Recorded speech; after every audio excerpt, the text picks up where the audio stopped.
Recording in progress. Call the town council meeting to order. Roll call. Smith. Weatherland. Welker. Park. Woods. Approval of the minutes of the previous meeting. I make a motion, we approve the minutes of previous meeting. I'll second it. Motion made, seconded. Any council discussion?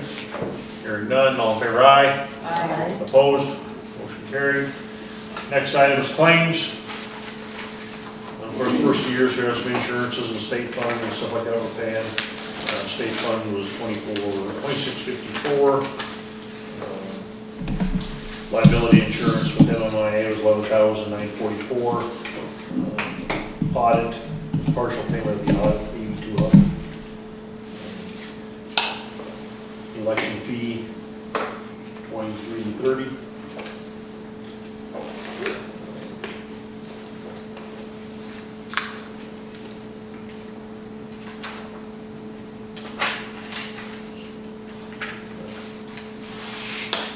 Big ones this one.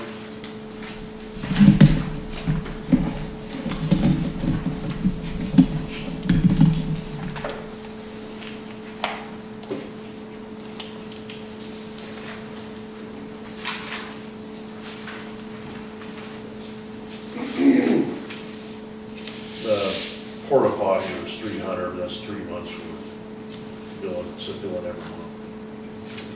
They do it late in May, so we'll pay May or pay in April's, and then I didn't get a bill until this month. So.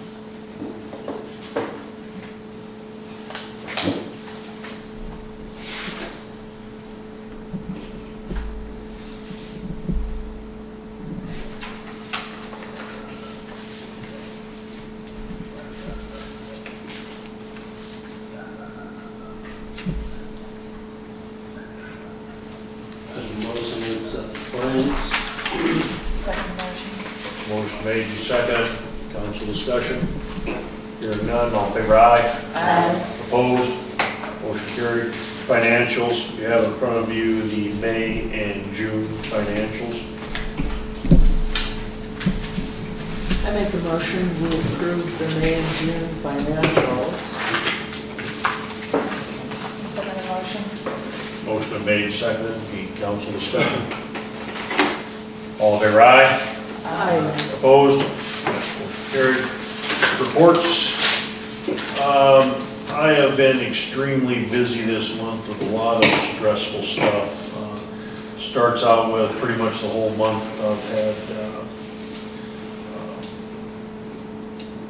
death threats, threats of arson to my properties and houses and stuff. These all are credible threats. These are the first time in 19 years that I've had credible threats against me. I've had threats, but this time the guy is capable of this. Everything he said he's going to do for the last few months, he's done.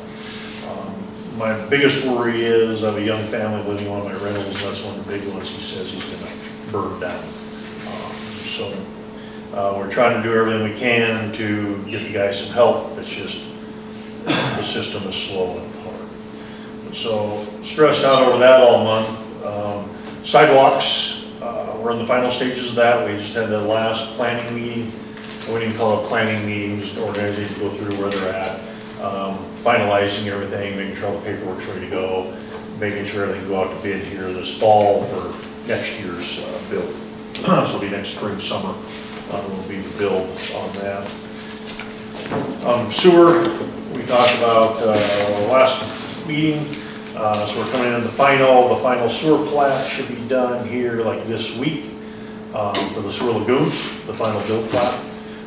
So it has to, we got some just finalizing paperwork, look over it one more time, and it's all being sent to the Department of Environmental Quality at the state level this week for them to review, look it over, and they have 3 months to do that. Then we can put that out on bid for our next spring, summer job. That job's gonna be pretty large. We're gonna have to take and suck all the sludge and water and everything on the sewer ponds, land applicate them. So it'll be a busy summer next year. The other thing that came up this month kind of quickly is the state has which department, DNRC, anyways, they've opened up grants for planning grants. So the way that government works is we have to have a preliminary engineering study done on anything we plan to do down the road. So like the sewer lagoons, we had to have them come in and do a preliminary engineering report that says, yes, you need to redo your lagoons, then bring engineers back in to tell you what you have to do. It's just the steps you have to take. So there's a PER open, it's a short window. It has to be done here in just a few weeks in order to get in the funding cycle to see if we can get it or not. It's normally about $50,000, that's what a PER ends up costing. So what we are going to apply for is one more water well. We have 2 good producing wells right now. The 3rd well that we rehabbed a few years ago didn't turn out like we thought it would. We figured we'd have over 100 gallons a minute. It's down around 40. And with town growth, because we do the PER, do on and on and on, that doesn't mean we're doing the well. It just means they come in and study it and see what we need to do.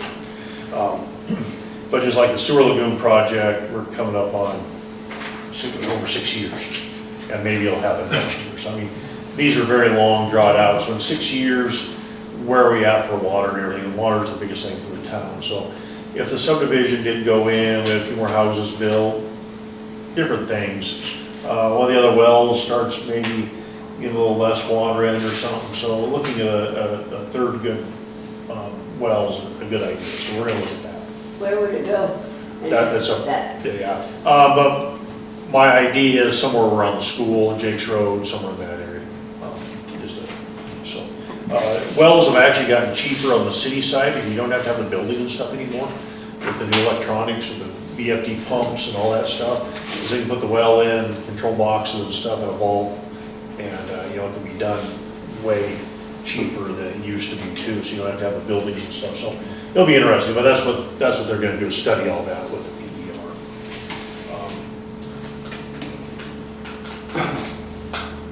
So one of the other things this month, skate park, which we'll talk about a little later on.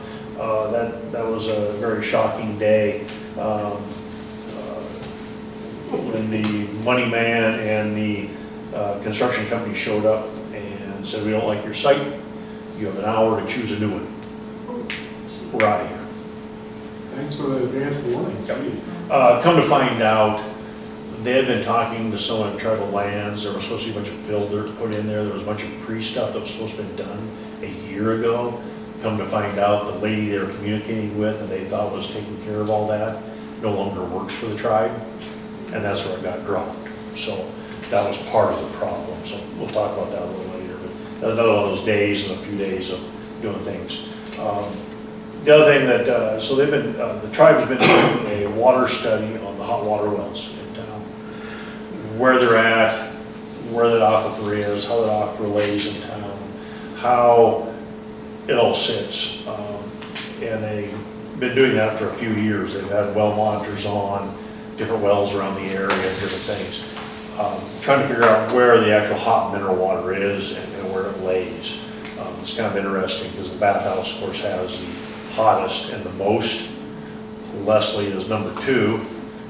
Sophia Springs, kind of in between, has some, but you move out of that area and you lose it pretty quickly. So, but they feel it's a fragile infrastructure, it's a fragile natural resource. So they're going to the water board and stuff to eliminate any drilling into that aquifer again and anything like that. And that, so it doesn't really affect the town either, because you can't drill in town anyways unless you're redrilling a well. And a few things like that, but that's just something that's going on this month. I'm really curious to see a map of the. One of the problems is they, it's really hard. That's what they found when they tried mapping it. It sits in a weird area because Leslie and the bathhouse have hotter and more water than Sophia Springs, but it's in between. Huh. So and then Alameda's Right.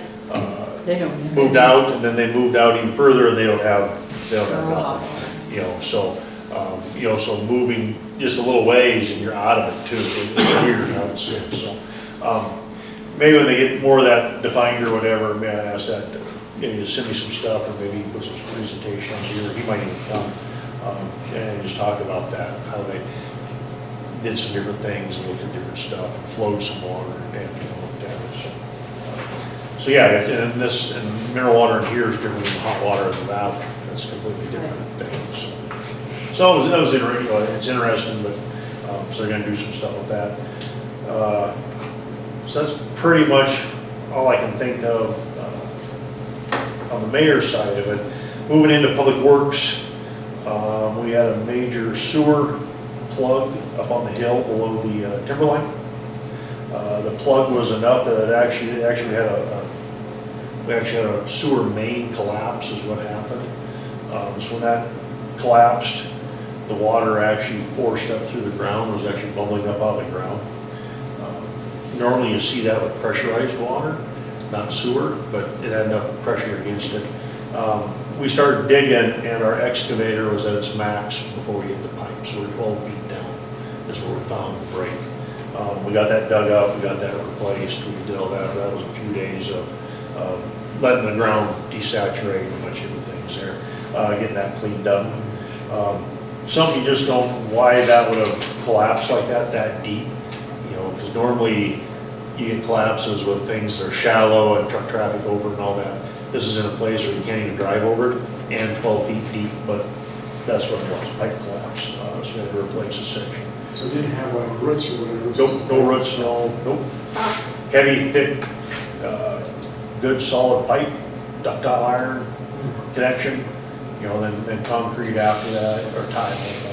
But yeah, it collapsed just about 8 feet from a manhole. Is where it broke. So yeah, that was very interesting. That's the deepest. That manhole, and the bottom of that manhole is another 6 feet down. So it's about almost a 20-foot deep manhole in that area. Yeah, actually when we were getting down there, I thought we were gonna have to call someone else with a bigger excavator because ours, you know, but we got it cleaned up, got it replaced. So that was a few days of quite a bit of work. They've been doing other maintenance type stuff all over town, where we mow and weed eating, cycling water valves, so valves in the street. They're taking, pulling those caps, cycling those valves. That's a yearly maintenance thing, and it's kind of gotten behind a little bit. So what can happen is dirt and stuff can wash down in there with anything get out of the valve.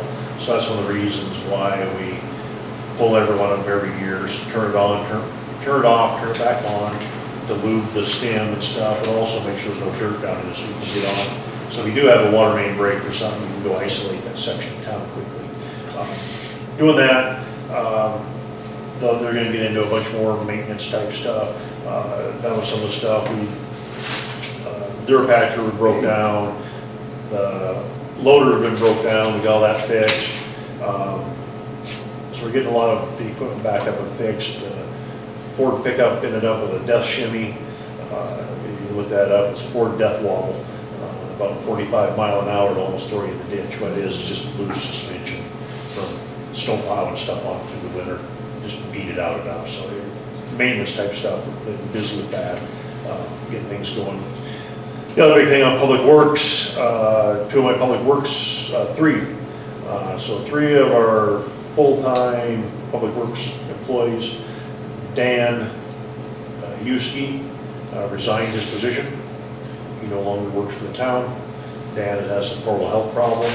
He's coming out of them. It's working, but feels he probably won't be able to come back in quite a while. He resigned. Mark has reached the retirement age, so he wants to cut back to 20 hours or less a week when we have stuff for him. And then the water sewer operator wants to cut back to roughly 20 hours a week. We'll see how that works for now. He probably wants to quit completely. He's going to stay on because doing testing certification. So we will be advertising for a full-time, two full-time public works employees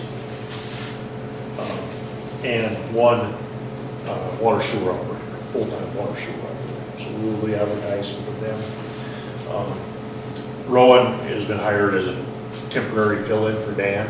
Now that Dan quit, Rowan can reapply for Dan's job, but it's open to anyone who wants to apply.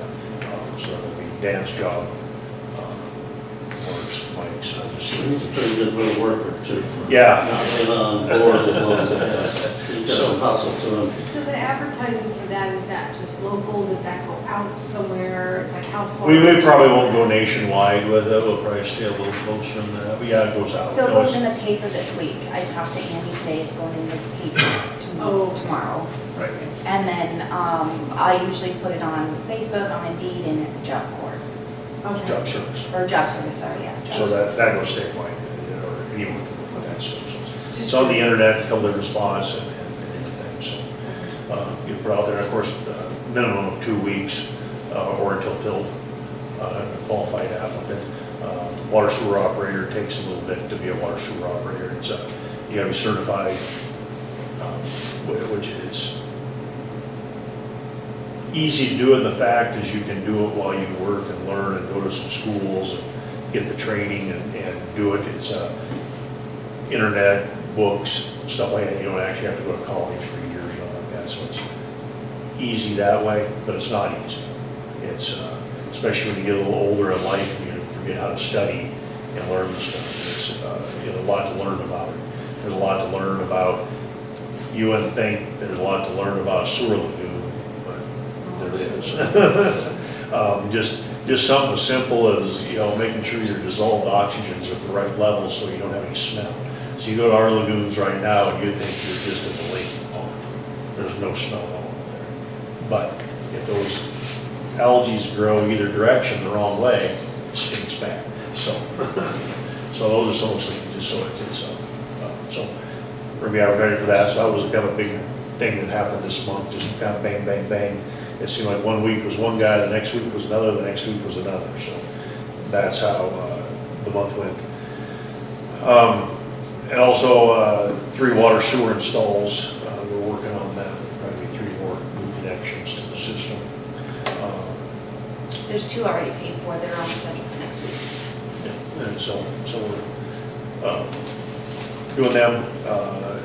One of them we talked to today, probably down the road a little bit, maybe not. So we'll see. So we got 2 of them already paid for houses. One house is in, new house, and then went to the other one and stuff. So it's been a busy all the way around month for everybody. Fire department, 1 grass fire, 1 car crash. That's what we had. We are, and 1 ambulance call. The fire department ambulance had to go out because the other ambulance was gone. So that's kind of been rare here lately. Nor it used to happen a lot here lately. It hasn't happened in a few months, like the other night. So, fire department, the rural fire department, since most of the car crashes and stuff are in the rural's buying the fire department new extrication equipment. That's all been ordered. It's all battery operated, so it works way quicker, way easier.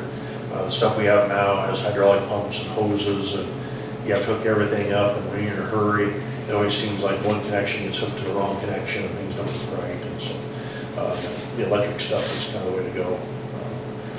Works off of Milwaukee batteries, which all the other equipment in the trucks is Milwaukee. So it's kind of a standardization type thing. For the tune of $36,000. So that was nice of them to do that for us. Police department.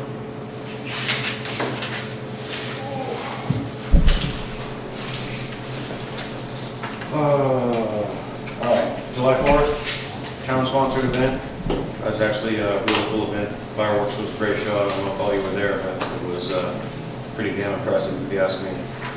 No issues at all. Absolutely great. Good turnout. It was fun. We handed out a lot of stuff to the kids, and it was a good time. 4 arrests, 1 jail refusal.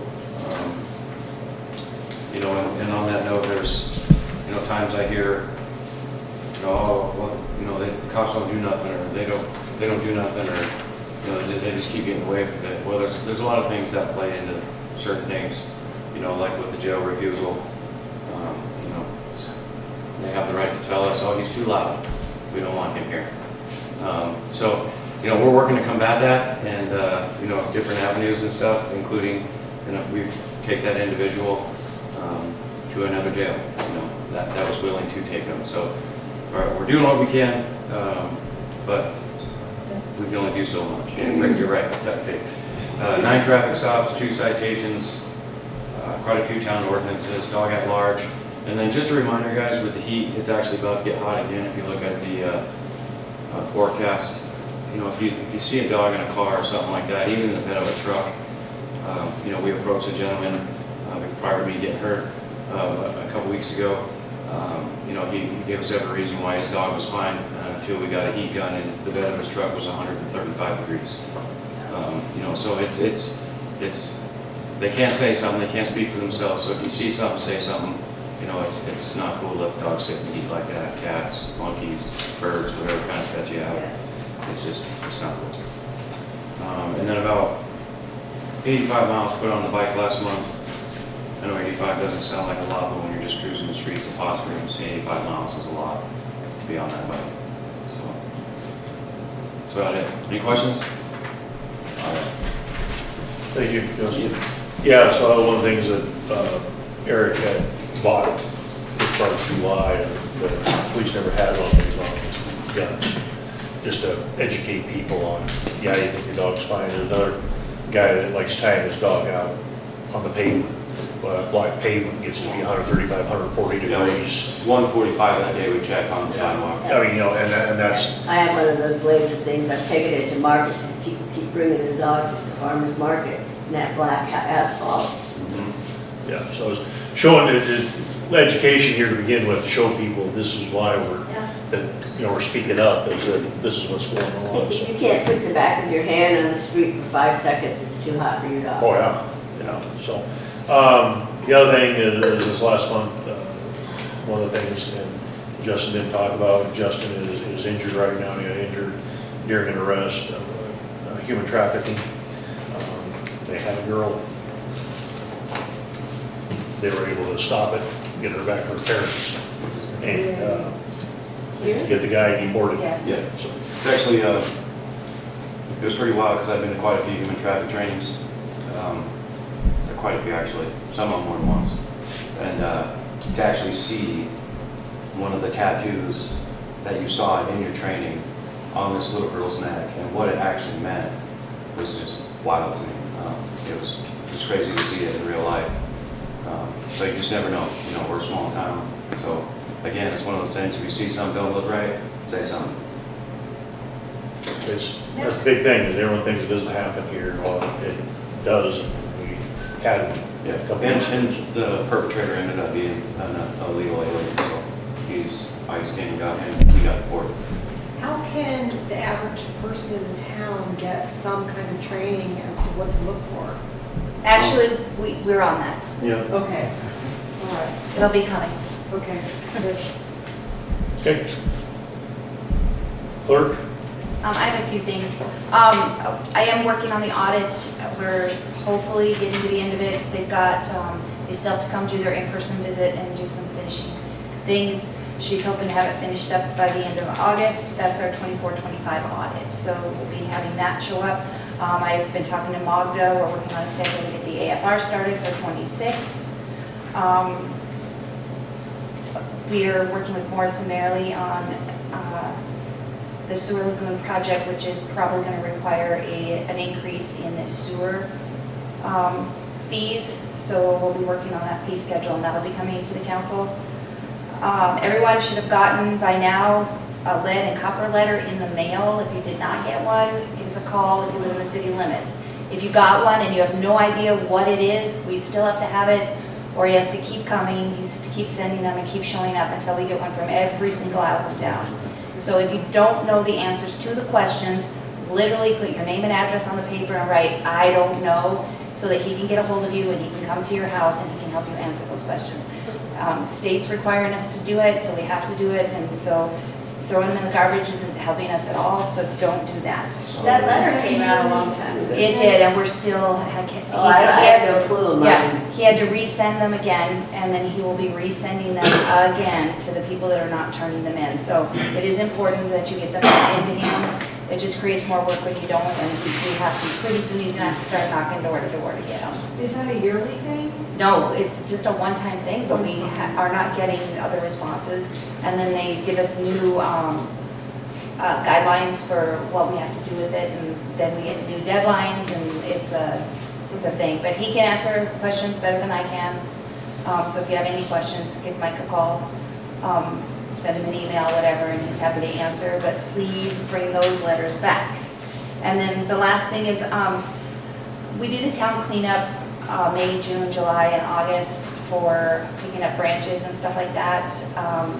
I'm going to ask the council to consider either putting a fee on that or stopping it. People are abusing it. We're getting some really weird requests, and people get really mad when our public works guys aren't doing them. So that's another thing I think that we need to look at. Plus, it's sort of random. Well, that, but also, what part of it is, that the whole idea behind that is, you're a little old lady and you have a car, and you need to throw your mattress away. Okay, the town will come by, pick it up, collect the money that they have to give the dump, and haul it for you. I mean, that was the idea.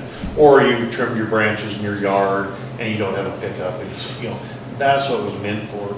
But people are raking up a little pile of leaves and wanting you to come pick that up. I mean, just stuff that people could be doing on their own, and they're wanting the town to come do it. So it ends up taking days to pick up, when it used to take, you could easily do it in one day, just pick the stuff up. Someone maybe have a washing machine, or, I mean, just stuff like that they pick up and take for them and get rid of it. It's really getting abused, so we just need to put some limits to it, or what we're gonna do, or a fee or something.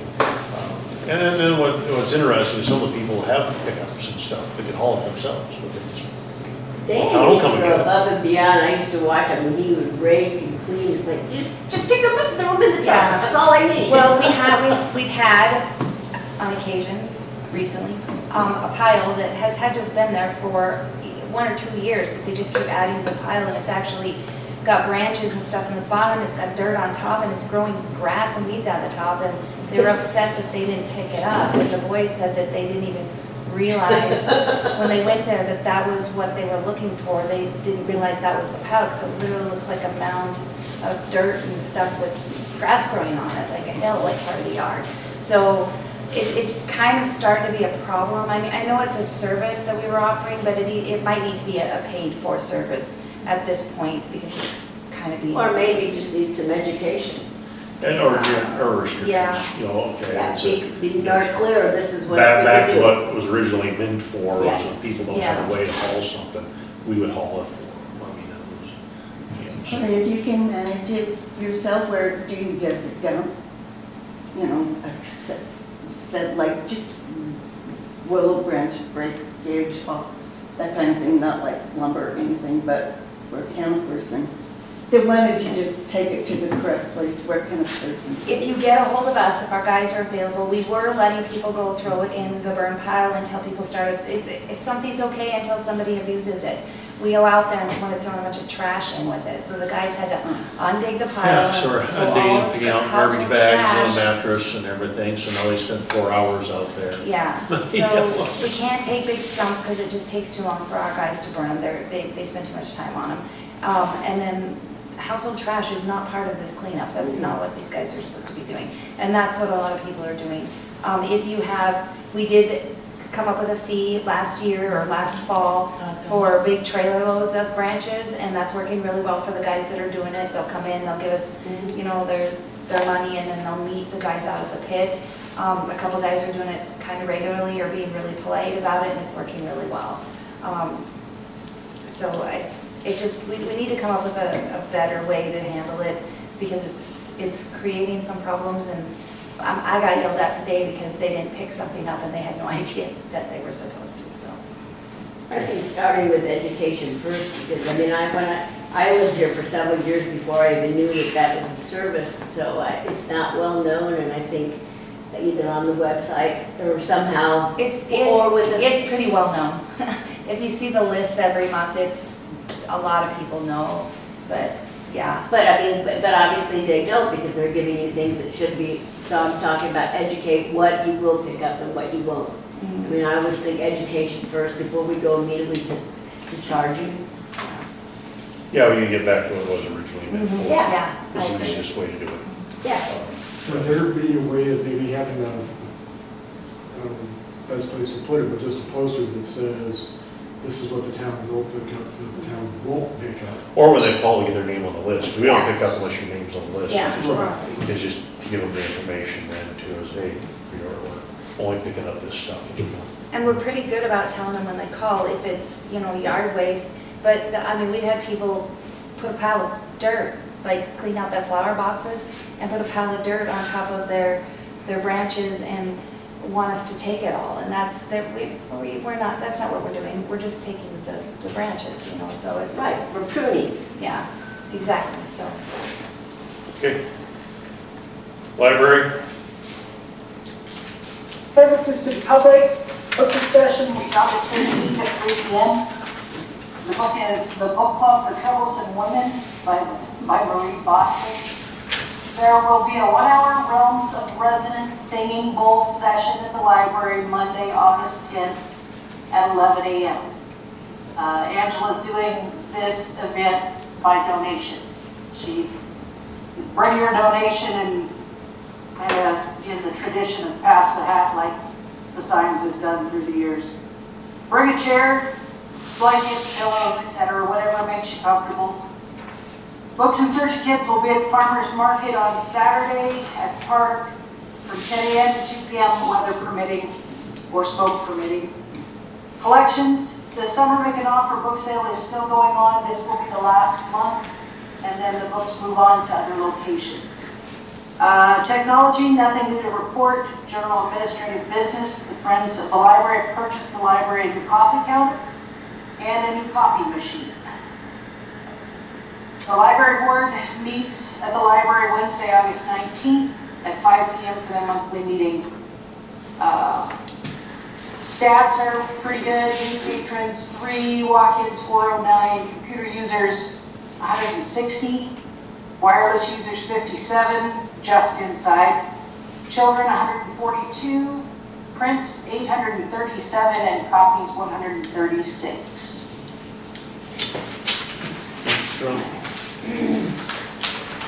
Parks and Recreation? We're in the design phases and getting close for construction of the new barbecue rock. Going to be a double, 2 separate barbecues made out of natural stone that's being donated from Petrostone. I've got the task of finding the grill to go on top of it. I think I found what we need. So, and on another note, I would like to see a city lock go on the electrical panel at the park. There's no reason anybody needs to get their fingers inside there. The outlets are live on the back. Stay out of the inside. Do you want the public works guys to do that, or do you want to get it and do it? I just, one that's a city key, so Okay. any city person, Okay. if there's an emergency, Yep. you need to open it, can.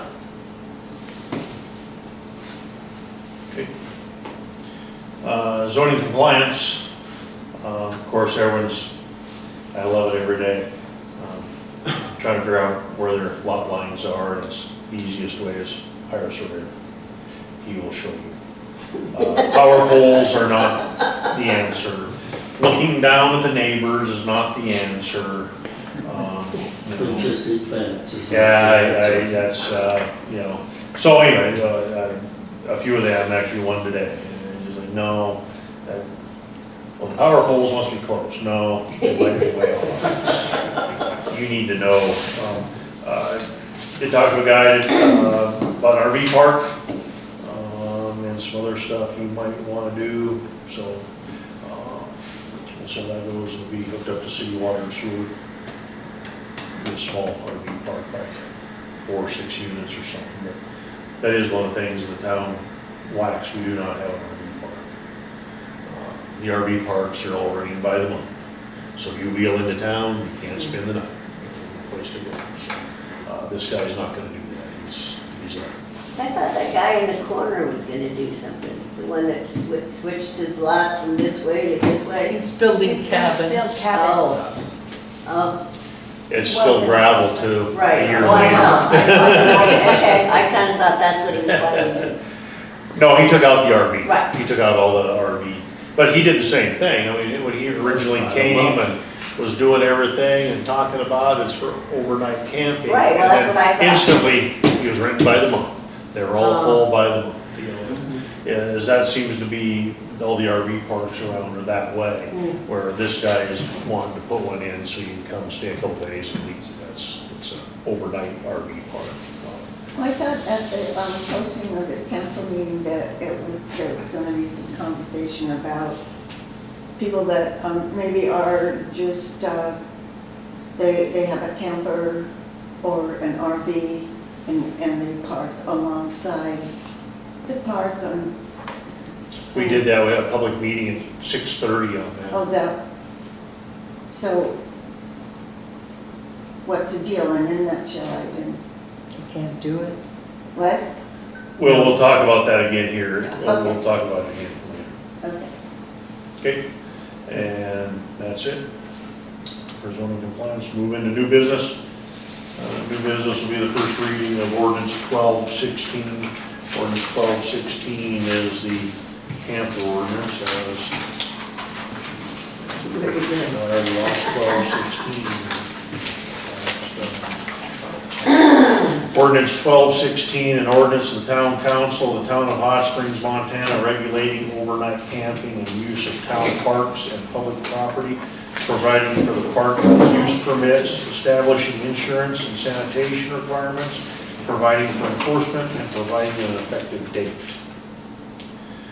Whereas the town council of the town of Hot Springs finds it necessary to regulate the use of town parks and public property in order to protect public health, safety, and sanitation, and the general welfare of the community. Whereas the town council finds that unauthorized overnight camping and occupation of town property may create sanitation concerns, public safety concerns, property damage, and interference with public use and enjoyment of town facilities.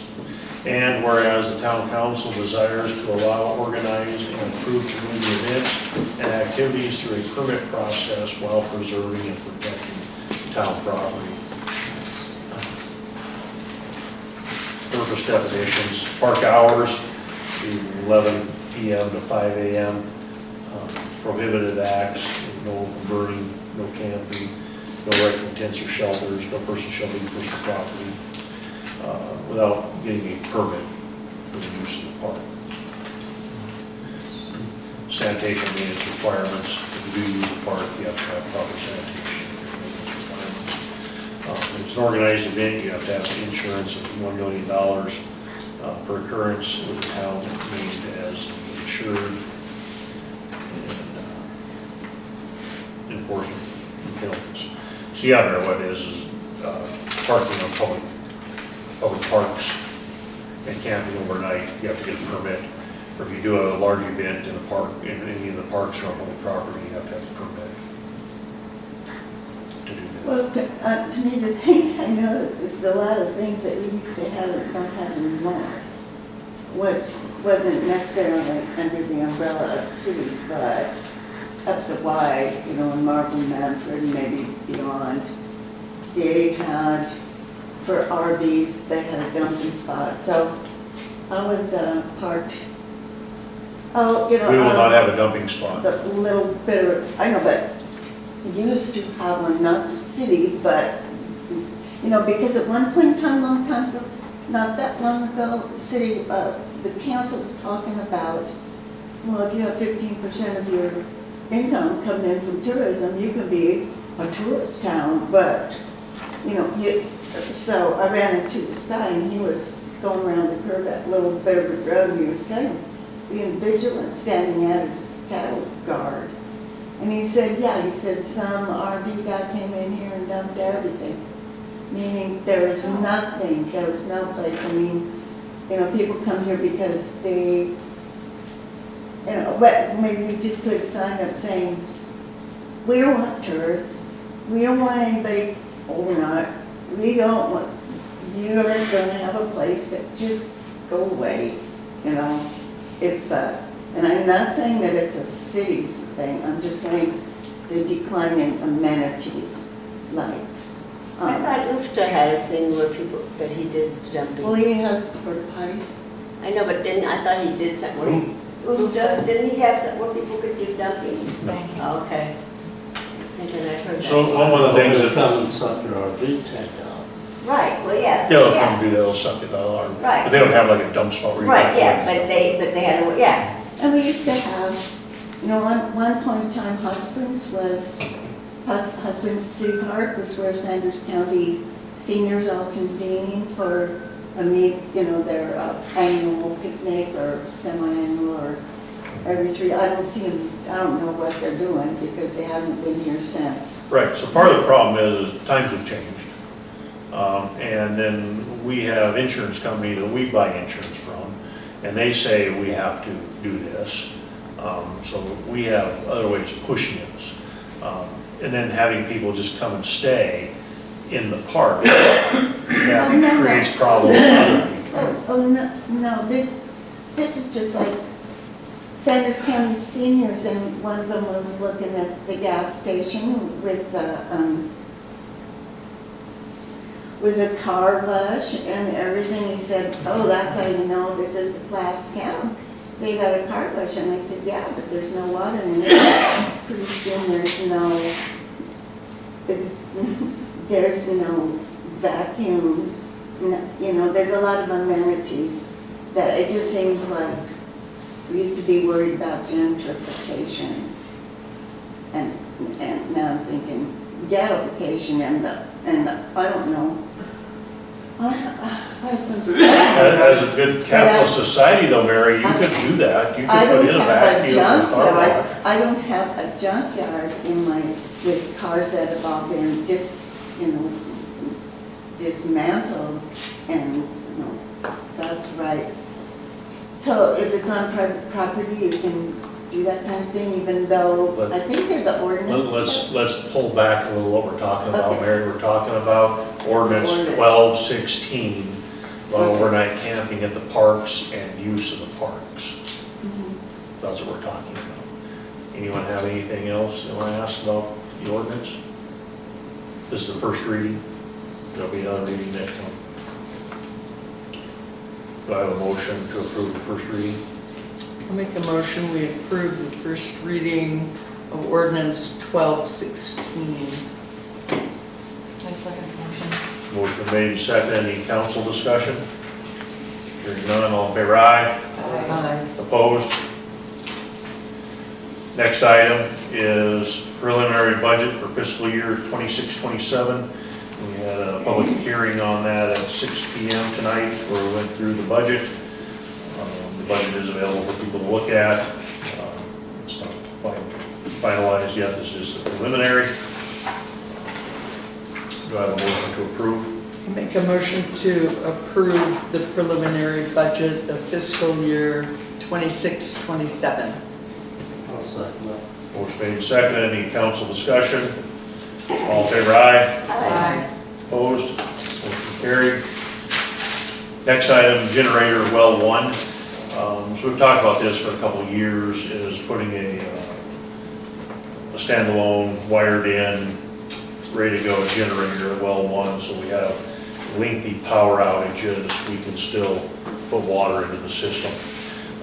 So got a quote here from TW Enterprises, Billings, they're the Generac dealer for the area. This quote is for the generator, 3-phase generator, propane powered, with a full enclosure, heaters and everything inside of that, shipping it to Hot Springs, and then them coming, hooking it up, testing it, and training the people on it. And the quote's for $34,040.97. Now, that's just for the generator. The town would have to, of course, pour a concrete slab to set it on, and then actually purchase 2 500-gallon propane tanks and have them installed to power it. They'll have to fence it on the back side of well 1 between the well house and the alley is where it will be placed. So we already have the transfer switch and stuff in the well house. I guess that's the question. We're going to stick with the manual transfer switch because the automatics just get too on, off, they're kind of power bling. So It'll be a manual transfer switch, so we'll go fire it up, warm it up, then transfer the power over. Water, we have a few hours before we need to worry about water, but if we have power out for 12, 16, 20 hours, 24 hours or longer, we're gonna need to be putting water back in the system. We have a portable generator now. It's a big diesel military generator. The neighborhood doesn't like it when we come with that. It's pretty loud. So this one will be propane powered, so we're way quieter in the housing and everything for the neighborhood there when it is running, pumping back into the system. So Randy, where's that well located? well one's on the first, 2nd Avenue south across from. Okay. It kind of sits back off the street. Yeah. Concrete building, that's well one. Well two is in the alley by the sub-dam church. And that's just a small wooden building there. Really, we only own just a little bit bigger than that footprint is all we own there, we just own a little area. And then well three is actually in the middle of someone else's property too. We own a 50 by 50 foot piece of property as well. But well three is the one we rehabbed and it didn't turn out like it was supposed to. That was the one that we had a bunch of problems with when they were rehabbing it. It was 800 something feet had radon, so we came up. We were going up about that 250 line, there was around 100 gallon a minute when they worked out that well. It come to 40 gallon is all we have of it. So that's why we're looking at the third well somewhere. So why put in 2 500 tanks and not just 1,000? Is it because of the size? Gasification. So propane is liquid, has to boil to make gas, and that's what this is gonna burn as the gas. Okay. What happens is one tank won't give you enough gas and it's running hard. So you have to have 2 smaller ones so you have that room for it to do that. Okay. And so it sounds like well one, in a power outage with a backup generator, would be able to supply water to the whole town? The whole town, as long as no one waters their lawn. Okay. I mean, so in the summertime, that's the only thing. If people start watering lawns and, the school and these, those big users that are watering, if it's just powering for drinking, flushing toilet, taking a shower, yeah, they'll easily do it. Yeah. That well there is about a little over about 230 gallon unit well. It's our better well. For some things, it is. So that's why we're going to put it there. Our main control panels are there. All our main equipment is there. That's kind of our chlorinization system. If we felt we needed to be chlorinating at the same time, that's all in that building too, powered by this. So that's why that property, we got the room there, but also that's where all of our main electronics are and our main stuff is. So that's why. So this company's out of where? Buildings. Billings. That's a long ways to go. Yeah, we got ours out of California from Generac even. I think they are affiliated with these people. Well, the problem with the Kalispell guy is I could never get a quote from him. That's not. This guy took one phone call and a few minutes Yeah, later, that the sounds quote like our is, struggle too. the quote is there, and actually what these guys did, they actually called the engineer. So when we did the last water PER, they looked at putting in the generators. All the specs are in our last PER when we did the last water project. And so these guys called that engineer and got those specs from him, inspected out from the actual engineer. So And so this improvement would come out of water fund? cool. But we budgeted for it. We actually budgeted for it last year. Just We actually have the funding. Yeah, the money's there for that. We budgeted. Actually, I think a couple of years ago, our water project came in just under, and so that's when we started talking about using that for the generator. yeah, the extra money, that was money we were supposed to spend on our contingency and we didn't have to, so we saved it to do this. And of course, it's way cheaper for us to do it than have it done with a contractor, so. But you kind of still, they'll can do this, you have a propane guy can install the tanks and everything, so still kind of being done by a contractor. We're gonna use the communication option on a generator that requires Wi-Fi and sends you emails every time it exercises, and when it does come on, and when it has a problem. No. We'll send it to you, Ed. I'll just have to straight I'm having a little down trouble the keeping up with my emails and send it to someone else. So one of the things, one of the things when it does those exercises, so it's actually interesting, is, so you talk to the generator maintenance guy, hardest thing on a generator is exercising. And that's where I got most of my powers on. Right. You know, The reason for it is, it's not being ran under load, and that's the worst thing you can do for it. What happens, like you said, you'll see a lot of generators that exercise every month, they work perfect, until all of a sudden they get thrown in with that load, and they can't do it, they fail. Yeah. And you thought it was, and so how we do the one at the sewer lagoons, when we exercise it, we actually go out, pull the power off, the load on. make it go through all the cycle, and actually go into load mode, and actually run the pumps for a half hour. So it's working that way. That way we know it works. That'll be the same way we do this one. We'll transfer power from one to the other and actually make it run well. That's how we manually do it that way. So it's, our guys are actually there doing it and watching it, so make sure it works.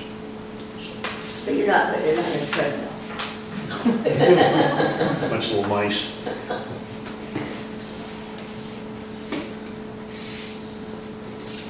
So is this the only company that does these kind of things? Yeah, no, yeah, there's, dealers just have areas. You get into this type of stuff. Right. I mean, Yeah. the big stuff, you just have certain, like I said, there's a company out of Kalispell that claims they do it, but I've never been able to get a quote from them. I tried for quite a while. And they never did quote it, so. Too bad. It seemed like the freight would be a lot cheaper from Kalispell. No, it comes, the freight's from the factory to us. Yeah. It won't stop anywhere Oh. but here. Because this will be, this style of generator is built for the customer. So this order goes in, they'll build it, ship it to us, they'll have our name on it. So it's not like you're going to Home Depot and buying one. It's being built for you. There's some different specifications for this one than other ones we have. So that's why. So, Yeah, my family had the Generac dealership for 15 years, but they both passed away, so we don't do that anymore. yeah. We're really close. I have a Generac dealer's deal too. Can't sell these. You can only sell the homeowner, up in homeowner, right? You can't sell commercial. Actually, my rep thought we could, and then he called me back and said, nope, you gotta go through the commercial guy. Actually, he recommended this guy too, that Generac rep. And actually, he's actually at Generac. These guys would be the ones in our area, so. My price isn't out of line for what they're doing, so. Got a motion for the project? Need a motion to spend the money. I make a motion that we accept the bid from TWE Enterprises for Generac generator for well number 1. Well said. I'll second it. Motion been made and seconded. Any other council discussion? All in favor, aye? Aye. Opposed? Motion carried. Next item on the agenda is cancel the street abandonment for skate park. So this has been going on for over a year. The tribe came over, met with me, lands, council, tribal council, and the skate park guy that's actually in charge of the philanthropy group that's donating the money. And we went to multiple sites, and that's where we came up with the site below the library, down below the school.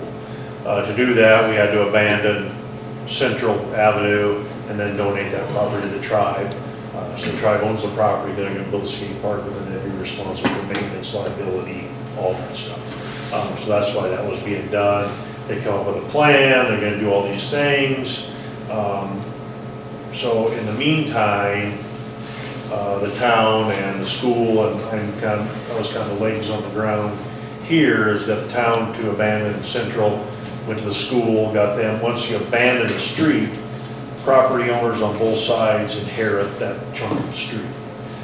So Central's an 80-foot wide street, so the school got 40 feet, the tribe got 40 feet. The town owns the rest of it, so there's no problem. I went to the school, got them to donate their 40 feet back to the tribe. We got all this paperwork done, it's just never been filed. So the paperwork's just on paper, never filed. So week before, on Tuesday morning, I get a call from Tribal Lands. They want to meet at the site. The money guy is coming, and the contractor who's building the skate park is coming with them. They're ready to start. Okay. Meet them. They walk up, hold it. Where's the dirt?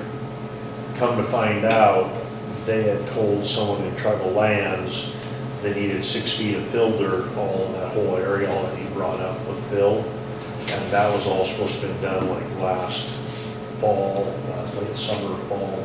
Well, that lady they told was supposed to be following through with all that, no longer works for Tribal Lands. And nothing got passed along and nothing got followed up on. So the skate park people never followed up on it, so they show up. Trouble is the contractor that's doing that, that's all he does is build skate parks. He's out of Portland, and he just goes from park to park to park to park all over the nation, moving around with his crew and his equipment. Well, their schedule was to come Monday. This Tuesday, Monday, their schedule to come to Hot Springs and start building. Well, no way can you get 1,000 yards of dirt hauled in there. But I thought last month they said they were gonna be doing it until September. That's They what changed their. Okay. They all this also stuff- never sent me the information to get it transferred into their name, so. Yeah, sorry, it's, the Okay. whole thing's been kind of a mess, so we get there, they say no. I call tribal council chairman, you know, what do you want me to, what do we want to do here? He asked me to take him to the other sites that we already looked at. We did, we went to another site, they said, as soon as we pulled up, he said, no, don't like this one either. One of the other sites, you know, the other site we looked at, nope, we didn't have to stop there, I told him where it was, he said, nope, don't like that site either. So the final site was we went and looked at was the front lawn of the bathhouse. One of those, multiple reasons, they like the site. Also, it needed to be a piece of land owned by the tribe immediately because they're gonna start on Monday. So it can't be under lease, it can't be under anything. It has to be free and unencumbered land. So that was our only choice at that moment. Talking with the tribal council chairman on the phone while I'm talking to them, and that's where it come down to is they decided to do it there. So that's what it is. A few things that make it kind of nice is you got the trees for shade. It has water to the site, so they put in drinking fountains, stuff like that. And then hopefully that helps the lands representatives that were there. Hopefully that helps maybe push some things to get that property up there cleaned up a little more and some things like that. So that's how that ended up. But we do need to just cancel everything we did and go back to where we were prior to this. So now the paperwork's been filed. We just did it all and that. So what I do need is a motion to cancel street abandonment for skate park. I'll make a motion, we cancel the street abandonment for the skate park. I'll second it. Any council discussion? All in favor, aye? Aye. Opposed? Next item is co-op contract for the local government center. So what's happened is the local government center is, it's funded with your tax dollars, but they decided they all want bigger pay raises. So, So I reached out to Kellyanne again in Thompson Falls to see if she was ever able to get a hold of Plains. So this does not, I don't have all the information for tonight because I don't know if Plains is on board. yeah, I think he's going to table Yeah. this for another meeting. So what it is, local government services is going to start charging like $3,500 A year. for their stuff, which was free last year, because it is paid for through the state, through your tax money. But what they said they would allow us to do is like, you can co-op. So what we were looking at is like Plains, Hot Springs, Thompson Falls, co-oping. Then you can call, and there's different levels too. Is that in here? I don't know if it's in there or not. There was different levels Wouldn't the Because you can county get like do a that cheap level where they'll answer your phone call or answer your message in a week. Then there was a little level that'll answer in 24 hours and another level where they'll actually take your call if you call them. It's kind of interesting what they're doing. And all they are is an advisory group to us, but they're a very good advisory group. This is all these people do is local government problems. So if you have any problems with, they have attorneys on staff, they have. You could call them and they would come and do a training for your town or a training. I went to one for the library when they were in Plains. I went to one with Starla to work with the libraries and the state library board. They do the summits free of charge, which I think they're gonna start charging for those. They also do the training at the annual conference.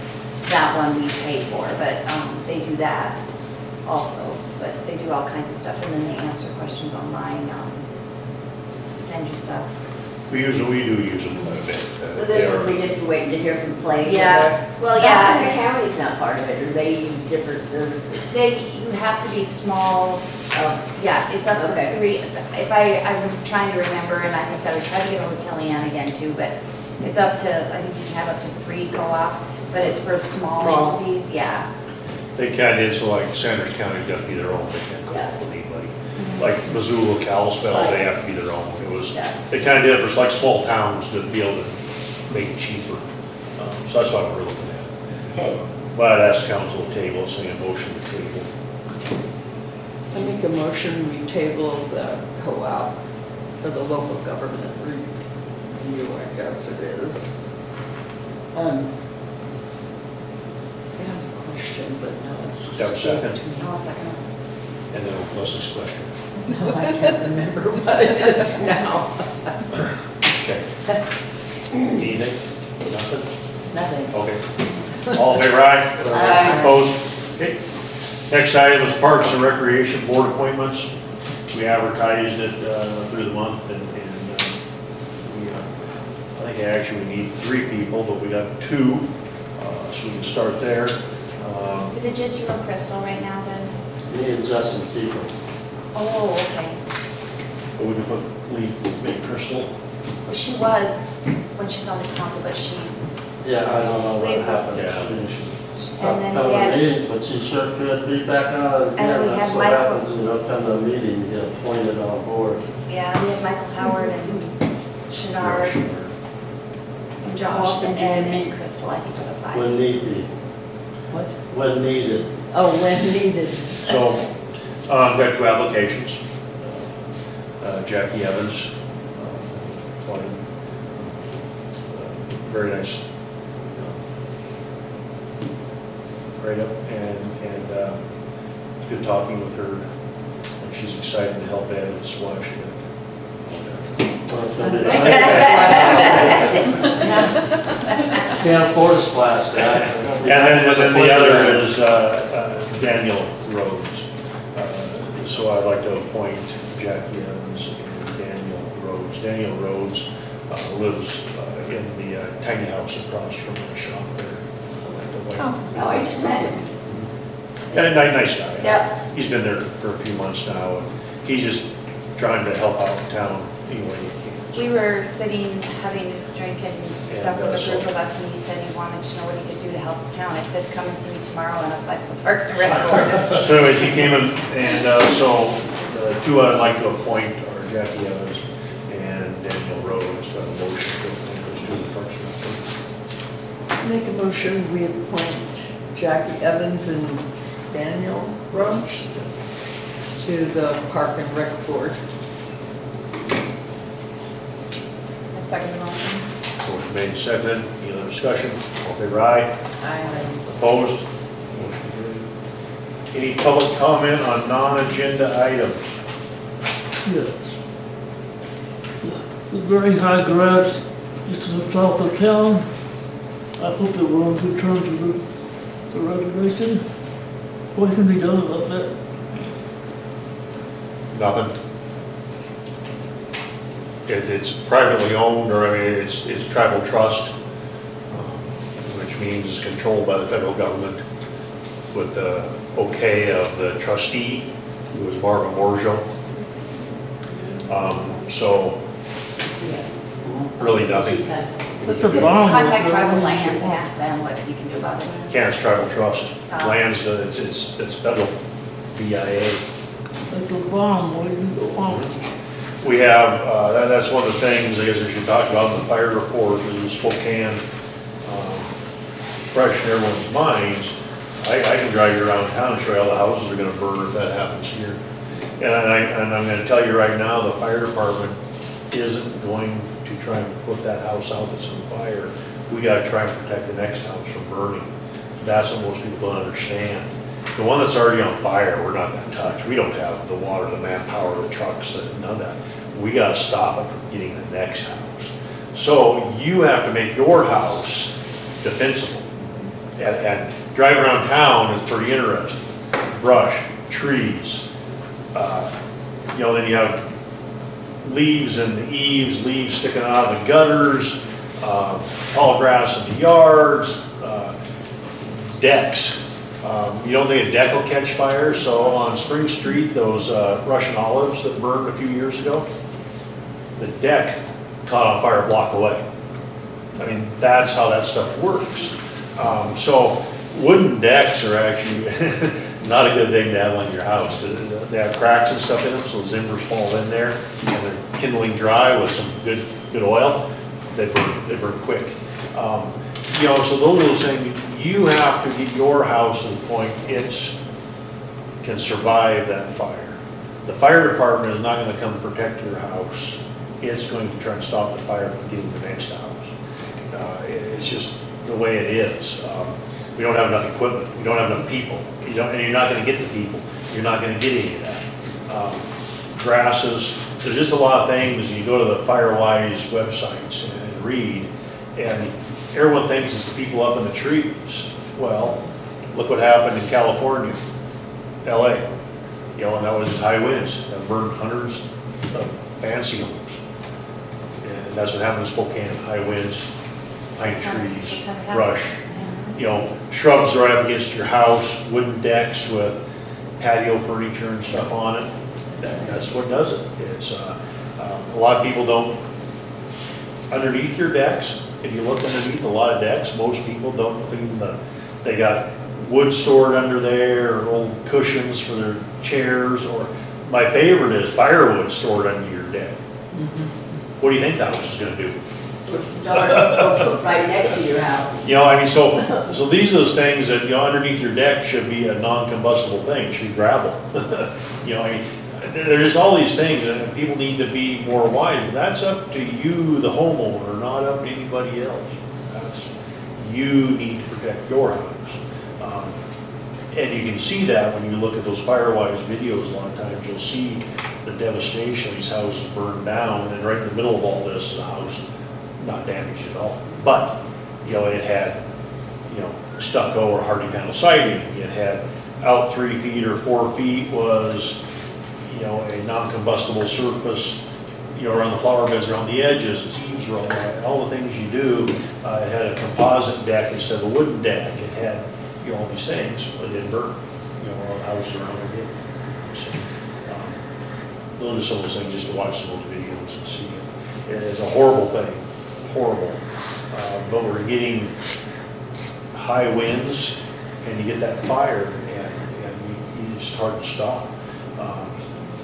For instance, the winds that did in the big draw, up there, those fires with those winds of 20, 30, and 40 mile an hour, the flames actually go clear across the highway. It's not the embers going across the highway, it's blowing the flames clear across. So you start thinking about that when a house catches on fire, well, it's blowing the flames right over on the next house. That's why we have the setbacks and all that, and we don't have big enough setbacks, but we gotta mitigate it somewhere. But In Hot Springs, we have about a dozen firefighters too. That's the other thing, and most of them have full-time jobs, some of them even out of town. So when our pagers go off, sometimes we have 2 guys that show up, or 4 guys that show up, or, so that's the area we live in also. And then the other problem, when you have the winds, it doesn't matter. It doesn't matter. you need dozers, you need a lot of big stuff to make the big fire lines. That's the problem with the winds. You know, like last year at the Banana Lake Fire in Clark Edgewood, finally the winds, everything settled down about 8 o'clock. We were able to get in with the dozers and stop it. Until then, we weren't stopping it. Do you know there's still no undergrowth has grown back there? Burned so hot. Yeah, I mean, because I walk my dogs there, and the last time I was there, I really noticed you could just see clear up, and there's no undergrowth coming back. Burned so hot, and that's what does it, sterilize the Yeah, ground. that's what I wondered. Except see these that. little mushrooms going up the trees, these little white button mushrooms. So it's just mowing your lawns, mowing the right-of-ways, cleaning up all that stuff, not having debris laying around your yards, cleaning your gutters, cleaning your eaves, getting the combustibles away from the house. That's what's going to protect everything. That's where it has to be. It's just, you can see right away. I was actually talking to Tribal Fire Management the other day, and we had a fire along the highway out here from probably a hot wheelbarrow. Even in the mowed grass along the road, the fire is pretty calm. As soon as it gets into that tall grass, it goes wild. And they said they were seeing that too on 93 on some of the stuff. The mowed pieces, he said like the other day they drove by a fire.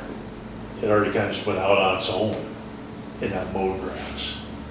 But then they said the fires are starting out in the tall grass, of course, are getting big quick. So some of our benefits we do have some air support with the tribe. The tribe has 3 trucks over here close to help us.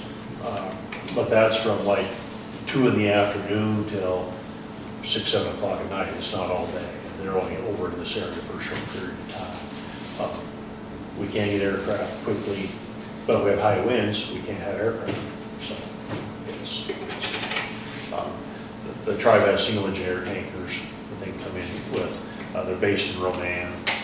They'll probably have up to 6 of them hopefully later, but if there's other big fires, those resources get pulled somewhere else. So that's our problem, is if there's big fires somewhere else, we don't need resources because we don't have fire. So then when you do get a fire, it takes days to get your resources back.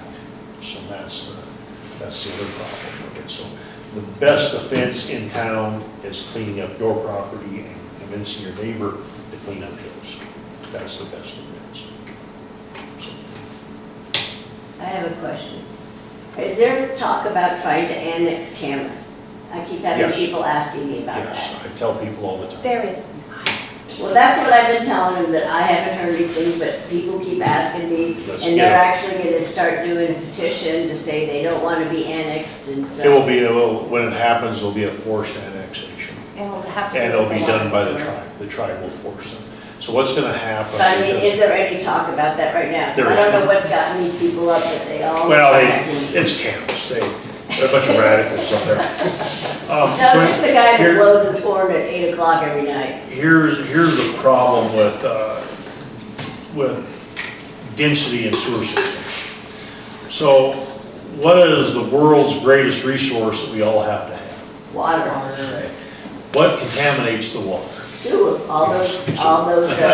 All those sewer. septic. So what's happening up there is they're getting more and more people with failing septic systems and septic systems.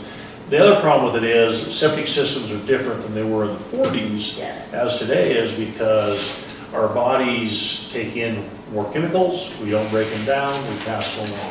The biggest one's pharmaceuticals. Most of those pharmaceuticals go into the sewer system. Like the moray eel is going extinct because of pharmaceuticals in the water, mainly your heroines and your opiates getting in the water, and they're high. They don't know to go to their breeding grounds to reproduce. They just hang out there because they're high. It's kind of interesting. That's something to read. It's just kind of an interesting story. They get the munchies. Yeah, they get the munchies. So what ends up happening though is so it's concentrated and could affect the clean water. Sure. So what's happening is the tribe has been talking about this for years with the county and everything, is making Camas either put in their own sewer system or come into our sewer system. Because it seems like I remember a meeting, you saying that our water lines went right up to the edge. No, am I imagining that? No, our water line, Or just, not to Camas. does it just go up to North Road? Okay, Sewer is the big one. So right, that's what the tribe was talking about, is making them all get on a sewer system, whether it be their own or joining ours. okay. Feasibility wise, coming into ours would be how it would be. Would be a lot cheaper. Yeah, I mean, it'd be, They couldn't do that. 10 million or something, so it'd be, 150,000 a lot or something like that. So that's where it wouldn't be an annexation, it would just be that it's joining our sewer. So, and our enterprise fund, our sewer enterprise fund would gain 64 users or whatever it is. That's what that Yeah. So, we would do all the maintenance up there, we would do all the, Right. but that'd be it. There was never, I always tell them, because they seem to buy into the annexation thing easy. They jump on it. Well, I just recently have had several contact me, and they said they're gonna do this petition thing saying they don't want to, and I thought, well, I'll just ask. Well, I Well, don't know. if it takes a well away, they'll need to do something. So the flip side of that is every lot up there then will be able to have a house on it. A lot of those properties can be used, it can't be now. One of the problems with Camas, Lone Pine, there's a lot of places, people don't even have septic systems. Right. And the waste is polluting. And that's the part they don't realize. Well, in 1865, the tribal members did it here. Well, yeah, but they were eating, natural stuff, bitterroot and deer, and that. Today, we just think of all the chemicals you take in, well, they also leave your body, the preservatives and all that stuff. So treating sewer in a confined place. Now, that was the only talk I've ever heard of. So I threw out the annexation thing years ago just because they like getting all stirred up. So they're in the county, so now is there a requirement that they have to have porta potties? They would porta potty if they don't have a sewer, yeah. And So it was on there. there's Ron on there listening right now. I was with him the other day. His drain, he lives out of town, he lives in the county. His drain field is failing because it is over 50 years old, 56 years old to be exact. To put a new one in under new specs is gonna cost him, I think the quote was like 30,000 plus Wow. to put in, just the drain field, for him. So I mean, that's what and you have to have some property to do that. Right. You can't just have a little 50 by 50 area. It takes a big area to do that because of our ground and stuff. So that's why those things will end up coming into the sewer system. Okay. Is why, and that's what it would be for Camas, and that's only the only talk has ever been is that with the tribe and the county have both came and talked to me about making Sewer, them okay. join the sewer wires. So If they did that, would we have to increase the size of the lagoons we have? our lagoons are engineered for 910 or 920 EDUs, and we're running 460. Yeah, around that. For about half. And the big thing is managing the lagoons better, so we have, we got the screening plant, we're doing some different things out there, then with the redoing it with different bubbler systems and different things. But you gotta remember, our lagoon system is 20 years past its life expectancy too, so. And then that's what ends up when we start putting more on, that's the only thing, is you're gonna end up, the bugs leak the sludge to a point where when the bugs poop, nobody eats the bug poop. So that sludge will build up in the pond, and you have to take that out. That's why you have to finally pump your septic tank. If it's all working properly, it's still gonna fill up because there's still that base waste that's there. So, yeah. That process just costs a little bit of money to go do. Land application's pretty simple, they actually do it underneath the ground. Land applications on top of the ground, where they take like the sludge they're gonna take out of our lagoons. There'll be a specialized machine they'll use, and the sludge is actually injected underground. So the ground will be like spongy because it's gonna be water and everything in it, for a day or two or 3 or 4 until we finally, but yeah, it's all injected underground, so they're not gonna go out there and spray, that stuff around top of the ground and for acres and acres and acres. No, it's all underground. It's not far underground, but some underground. They, still have a when I lived in cap. Albuquerque, they did spray it on the parks. There was about a week you didn't want to go to any park. So back to, so if it went up there, just so these people who keep asking me about it, so they would have to pay the cost for hooking up to the sewer, but then to take the sewer from North Road all the way to Camas, They pay for that too. they pay for that too. So what it would be is similar to Paradise.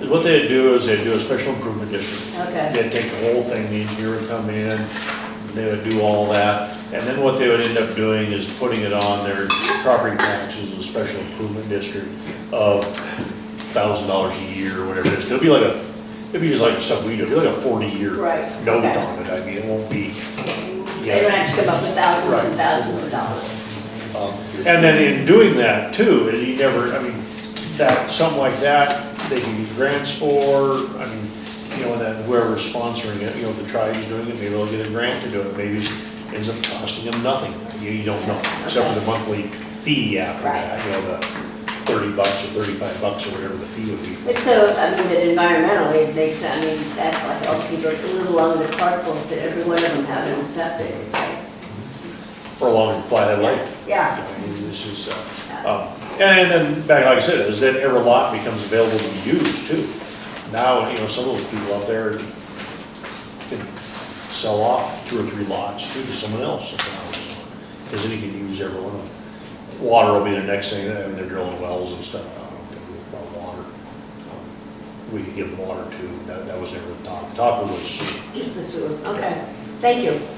I'll tell them just to watch the video.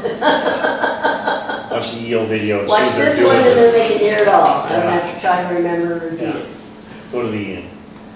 Anything else? Any other?